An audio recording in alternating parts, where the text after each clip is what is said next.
આ વિડીયોમાં POCSO પરની શ્રેણીમાં વિડીયો નંબર 4માં અમે POCSO હેઠળ બાળકની વ્યાખ્યા અને તે અંતર્ગત ઉદ્ભવતી ગૂંચવણો વિશે વાત કરી હતી. 18 વર્ષથી ઓછી ઉંમરની કોઈ પણ વ્યક્તિને બાળક તરીકે વ્યાખ્યાયિત કરવામાં આવે છે. તેથી 17 વર્ષ અને 366 દિવસની ઉંમર હોય તો પણ તમે બાળક છો. જો કોઈ તમારા પર જાતીય હુમલો કરે તો પોલીસ તમને POCSO કાયદા મુજબ શિકાર ગણશે.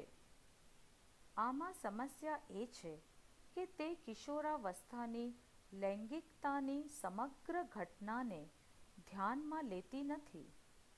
આપણે આ ક્ષેત્રમાં જે શોધીએ છીએ, અમે બધા જે કોઈ પોક્સો એટલે કે POCSO હેઠળ કામ કરીએ છીએ તે બધા હેરાન છીએ કે 13 થી 18 વર્ષની વયના બાળકો તેમની જાતીય પ્રવૃત્તિ સાથે પ્રયોગ કરવાનું શરૂ કરી દે છે. પરંતુ આ કાયદા મુજબ 18 વર્ષથી ઓછી ઉંમરની કોઈ પણ વ્યક્તિ જાતીય સંબંધ માટે સંમતિ આપી શકે નહીં.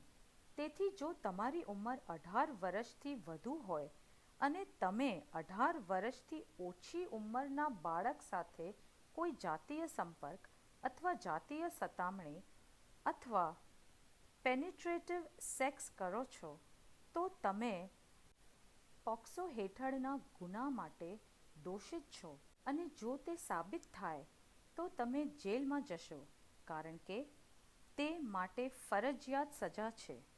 આ એક ખૂબ જ ગંભીર બાબત છે જેના વિશે લોકો જાણતા નથી અને કિશોર વયની લૈંગિકતાના મોટી સંખ્યામાં કિસ્સાઓ છે જ્યાં તેઓ પોતાને X, Y અને Z સાથે પ્રેમમાં હોવાનું માની રહ્યા છે અને કાં તો તેમની સાથે ત્યાંથી ભાગી રહ્યા છે અથવા ત્યાં બાળકો અને પુખ્ત વયના લોકો વચ્ચે જાતીય પ્રવૃત્તિ છે અને આ પોક્સો માટે ખૂબ જ સમસ્યારૂપ વિસ્તાર છે.